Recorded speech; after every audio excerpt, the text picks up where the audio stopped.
All right, the Reds, it's the preview show and we are previewing Liverpool v Brentford at Anfield on Sunday. 2 bells.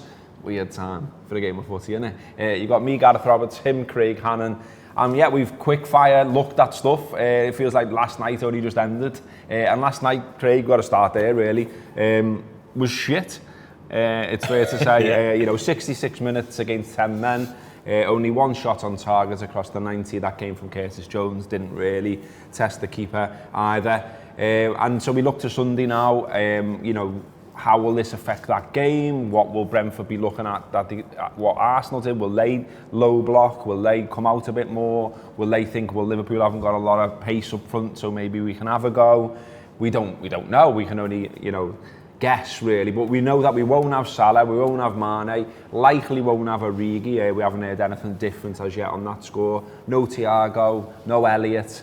So you'd think as well we've got to ask a lot of the lads to go again as well. Yeah, absolutely, and I think that's the worrying thing, that in last night raises so many more questions than it does answers, and particularly up front, I thought we were toothless. There just wasn't any sort of presence up there. No.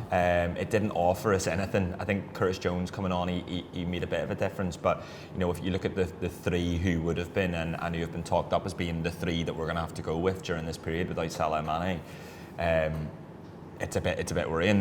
What you just mentioned there about Brentford, I think Brentford, I don't see Brentford low blocking. For instance, if you look at how they've played this season, and they've been fairly bad away from home over the past couple of months. I think they've only won away from home in the Cup against Port Vale, and earlier in the season against Stoke. I think their last win was away at West Ham in October. I was up all night preparing that joke.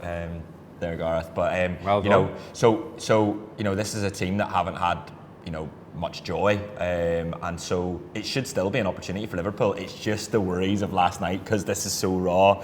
It's the most disappointing I've been about a result this season, I think. Yeah, just given the performance. It was a grim watch really, and it also adds to the idea now, and it's not just an idea, it's fact that it's only 2 wins in the last 6 now for Liverpool. 1 via a penalty shootout against Leicester City, the other against Shrewsbury, a League One side, the 3 draws and a defeat alongside those results. I mean, this has got to be officially seen as a bit of a sticky patch now, and it's sort of what a lot of people feared, isn't it, that when those lads go to AFCON that we'd struggle. We've had COVID on top of that, which I know other sides have as well, but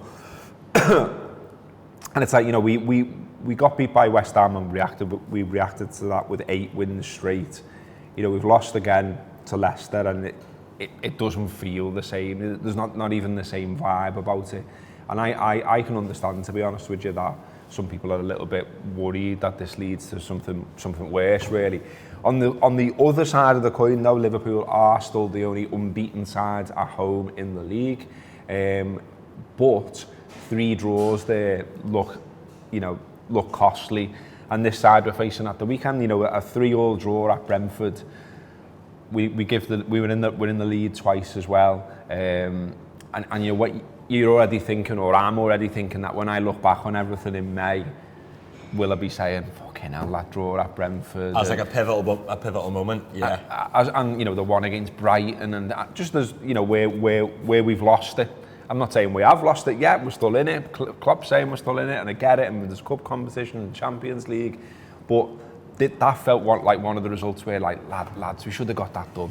Yeah, it's almost them sort of illustrating to the rest of the league that if you do this to Liverpool, then you can hurt them in some way. It's similar to what Brighton did to us in terms of the comeback that they had in the second half. But I mean, the thing I'd say in all of this is that, as we always do, Liverpool, if Liverpool turn up, which I would hope after that, and usually after a difficult performance, they turn up in some sort of way, and to bounce back, that they should have more than enough for Brentford. I think Brentford were as bad as they have been all season, and that's from their own fans' words against Southampton the other night. Yeah, so they'll want to sort of bounce back from that. Also, their keeper looked dodgy as hell. Their defence looked brittle, and so we can get at Here we go. Yeah, we can get. Look, we're recording this the morning after Arsenal, and it feels a bit low, and it feels like a missed opportunity and all of that. And I want to win the cups, and we've talked about how much we want to we want to go to Wembley and we want to do well in the Cups this season, but also like it's a massive game in the Premier League because we don't want to just throw it away. We don't want to throw in the towel. We want to, throw in the white flag in there. Mixing two up. You're a little grass, by the way. I got away with that. No one would have noticed. But yeah, like, I fully expect them to come out, and it's a bit of a cliche. I fully expect them to come out after the performance last night, not just the result, and bounce back really and show that they want to bounce back, especially ahead of Thursday as well. Because I always think of like, what's the context of the game? And obviously there's a Premier League context here where we still want to win the league. We're still, it's not out of the realms. Man City are going to have a sticky patch at some stage. Fingers crossed. Yeah, they may not, but we hope they do. And when they do, Liverpool have to be positioned to be able to claw some of those points back and that divide back. But to me, at the moment, things just feel like in the context of the Cup, and I don't know if that's just me because I want to go to Wembley. But I want a performance at the weekend that says, maybe Minamino and Firmino and whoever Jota up top, maybe they are the boys to get us through this. Each of them get a goal, good performance.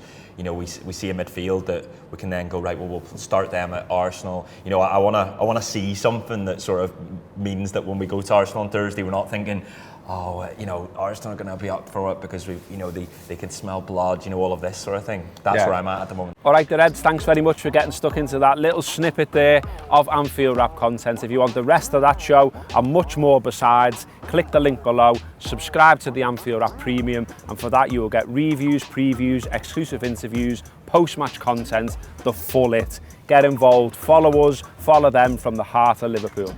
Up the Reds.